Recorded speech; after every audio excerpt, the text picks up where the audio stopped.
ഇപ്പം നമ്മൾ 24 പേര് ഇന്നിവിടെ വന്നു. 24 പേര് വന്നത് നമ്മളുടെ ഒരു നല്ല പരിപാടി എന്ന ആ സന്ദേശത്തിൻ്റെ അടിസ്ഥാനത്തിൽ ഉത്തരവാദിത്തമായിട്ട് വന്നതാണ്.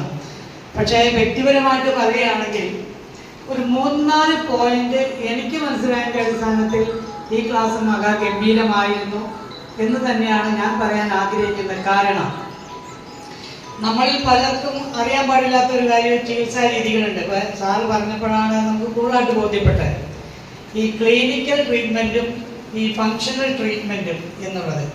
ഒരു രോഗത്തിൻ്റെ കാരണങ്ങളിലേക്ക് പോകുന്ന ടെസ്റ്റുകളും നമ്മൾ പ്രാഥമികമായി എടുക്കേണ്ട ടെസ്റ്റുകളും കുറിച്ച് സാറത് പറയുകയും എല്ലാ രോഗങ്ങളുടെ അടിസ്ഥാനം ശരിക്കും നമ്മളുടെ ഫുഡാണെന്ന്, ആ ഫുഡ് ചെന്ന് നമ്മുടെ ശരീരത്തിൽ പ്രവർത്തിച്ചാൽ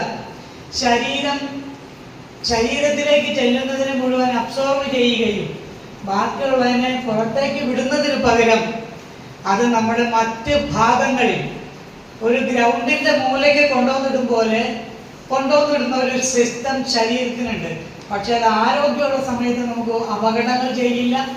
പക്ഷെ അത് കാലം ചെല്ലുന്തോറും ഈ മതിലിൻ്റെ അവിടെ പുല്ലുകൾ വളർന്ന് തിരിഞ്ഞു നോക്കാതെ വരുമ്പോൾ ഓട്ടോമാറ്റിക്കായിട്ട് നമ്മുടെ എല്ലാ ശാരീരിക അവസ്ഥകളും നമ്മൾ ഗ്രൗണ്ട് വൃത്തിയാക്കുന്നത് പോലെ ശരീരം വൃത്തിയാക്കുന്നതിൻ്റെ ഭാഗമായിട്ടായിരിക്കണം നമ്മുടെ ഫുഡ് രീതികളും ടെസ്റ്റുകളും ഏതെല്ലാം ടെസ്റ്റുകൾ ചെയ്യണമെന്നുള്ളത്. ഇപ്പം ഒരു ഡോക്ടറുടെ അടുത്ത് നിന്ന് സ്വാഭാവികമായിട്ടും ഇപ്പോൾ ഒരു ആൻജിയോപ്ലാസ്റ്റ് അറ്റാക്ക് വന്നയാൾക്ക് ബൈപ്പാസും അല്ലെങ്കിൽ ആൻജിയോപ്ലാസ്റ്റ് നിർദ്ദേശിക്കുമ്പോൾ അദ്ദേഹം ക്ലിനിക്കലായിട്ടുള്ള താൽക്കാലിക പരിഹാരം മാത്രമേ ഇത് കഴിയുമ്പോൾ ചോദിക്കും, സാറേ എനിക്ക് ആഹാരം പഴയതുപോലെ കഴിച്ചോ. കാരണം ഡോക്ടർമാരുടെ 2 കാര്യങ്ങൾ അവിടെയാണ്. അവരെ കുറ്റപ്പെടുത്തരുതെന്നും പറഞ്ഞു. അവരുടെ അടുത്ത് വന്നത് അറ്റാക്കിനെ ചികിത്സിക്കാണ്. ആ അറ്റാക്കിന് അവർ പരിഹാരം കൊടുത്തു. പിന്നെ ജീവിതകാലം മുഴുവൻ അവന് മരുന്നും കഴിച്ചുകൊണ്ടിരിക്കണം. അപ്പോൾ അവരുടെ ഉദ്ദേശിക്കുന്ന വ്യവസായവും ബിസിനസ്സും അതിലൂടെ കൃത്യമായി നടക്കുന്നുണ്ടെന്നുള്ള കാര്യത്തിൽ അവർ സംതൃപ്തരാണ്.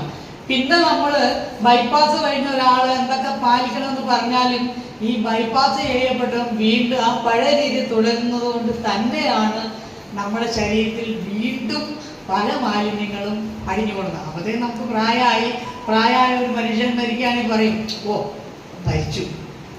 ഇത് അപ്പോൾ അവിടെ ആ കുറ്റവാളികൾ